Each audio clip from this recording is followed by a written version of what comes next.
So today we are going to be talking about a little topic that may feel a little bit uncomfortable to talk about, which is... Let's talk about sex, baby.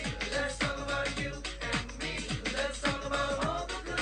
No, but in all seriousness, we are going to be talking about sexual attraction between client and therapist. Does it exist? Why does it exist? And why don't we really talk about it?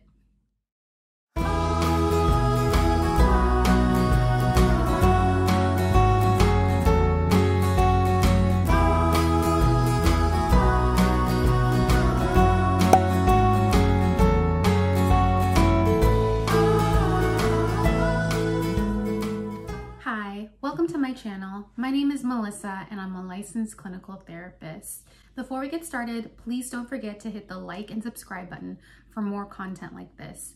I post videos every single Wednesday and Sunday. Unfortunately, the media or different sources of our entertainment, such as movies and shows, portray the relationship between the client and the therapist as romantic, or make the idea of a client and a therapist having a sexual relationship okay. About the husband, something elusive. You're gonna love this. I just finished this special about polar bears. Well, that's splendid. What do you think about the idea of me spending time alone with each of you? I would do almost anything for you.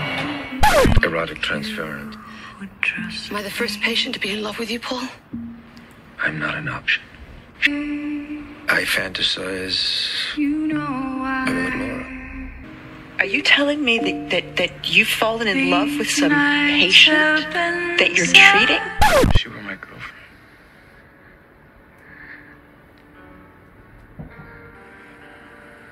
I bet you'd be a good one.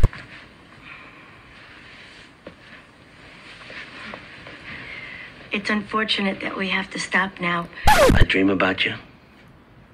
I think about you all the time. I can't get excited about any other women. There's nothing else to say. I love you.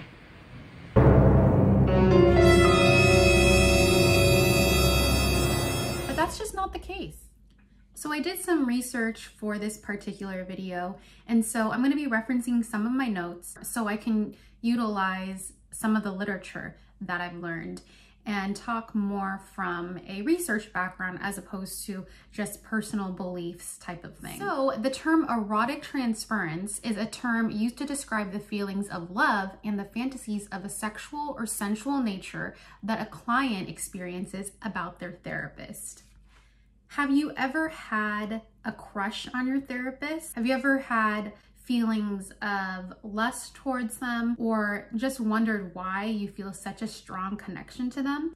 Well, the reasons to that have a lot to do with being so open and having a sense of trust in the relationship. This is actually not an uncommon thing, and in no way should you be ashamed of these feelings, because this happens a lot more than our society gives credit to. The reason why this happens is because if you think about it, you come to see a therapist and the therapist is going to give you undivided attention. Hopefully, they should if they're a good therapist, and they're going to listen to what you have to say, validate your feelings, empathize, just be there to hear your most intimate and personal secrets, desires, and everything that you have to bring to the therapeutic process. So technically speaking, if your therapist is good at what they do, you may have feelings towards them. So again, I'm going to be referencing some of the literature that I found because I did some heavy research on this topic of erotic transference. And so I'm going to be looking down at my laptop to reference some of those articles that I did find. Okay, so we're going to start off with this article that I found entitled "Let's Talk About Sex, Female Therapist Experience of Working with Male Clients Who Are Sexually Attracted to Them." This research was done by Lukac Greenwood in 2019.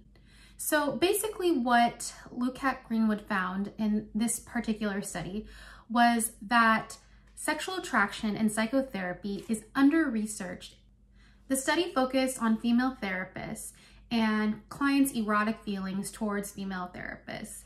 They explore the nature of their experience working with male clients who are sexually attracted to them and the extent to which they use the experience in their work. The results of the study included participants' emphasis on the uniqueness of working with each different client, the importance of confidentiality, trust, and supervision in the work, and the link with issues of sexual attraction and our identity. So basically, in this study, the findings suggest that working with sexual dynamics is not something which can be learned and mastered, but instead needs to be explored reflectively and reflexively. This study told us that we need to have more information and more research and literature done in the area of erotic countertransference. In an article entitled Erotic Transference by the author Berto Stefana in 2017, the author found that in the case of sexualized erotic transference, sexualization can also perform the function of pseudo-anatomy. It provides a defense from feelings such as anxiety, hate, and desperation. These are evoked from having been deprived of both a healthy analytic dependence and the need for fusion with the primary object. It represents a form of self-protection from the possibility of being hurt by not receiving, even from us, an emotional investment that was insufficient in the patient's primary relationship in terms of quantity and duration. Let me start here. I know this may be very hard for you to swallow, but you're only feeling this way because we've made such progress. What? I've been gentle. That's my job. I listen. That's what I do best. I've been a broad, generic, sympathetic woman to you because that's what this work calls for. You've made me all of the things you feel are missing in your wife and in your mother.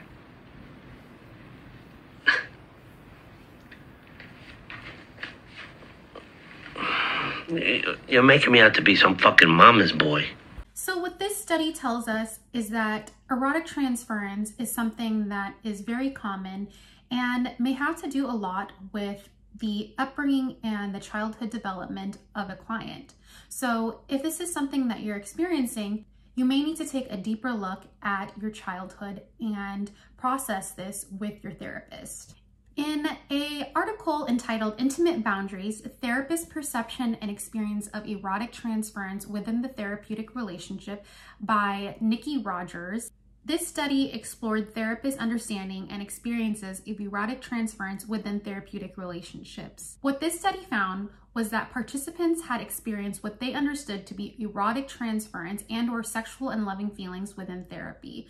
There was little differentiation between the two phenomenon.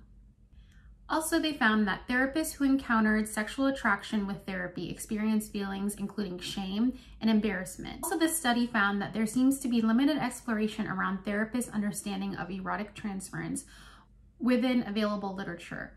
So the aim of the study was to further investigate therapists' experience and understandings of the phenomenon. It was hoped that the findings might further highlight key elements concerned with this complex issue. So basically, what all of these findings tell us that this is a common finding.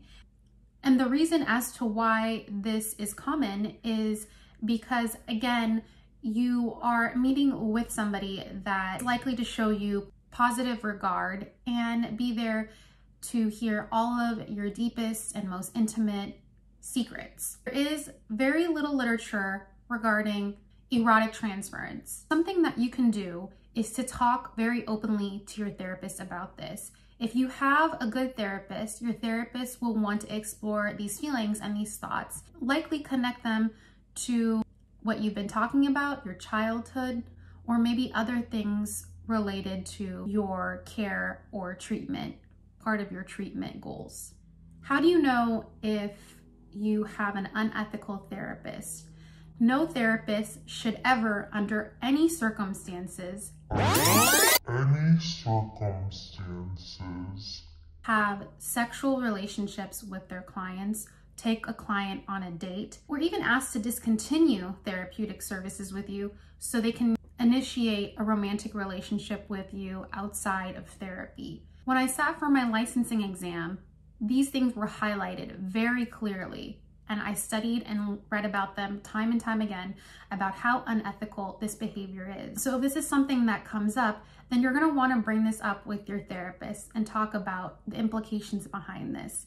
And if they continue to make romantic advances towards you, then it's important to terminate meeting with that therapist and find a new therapist, because that is just unethical therapist behavior.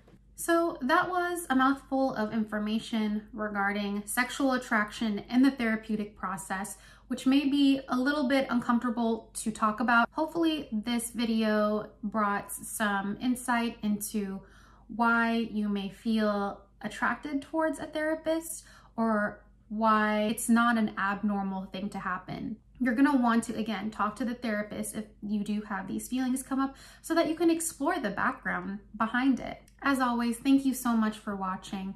Again, my name is Melissa. I'm a licensed clinical therapist here. New videos every Wednesday and Sunday. Please don't forget to like and subscribe. I appreciate you watching. Bye.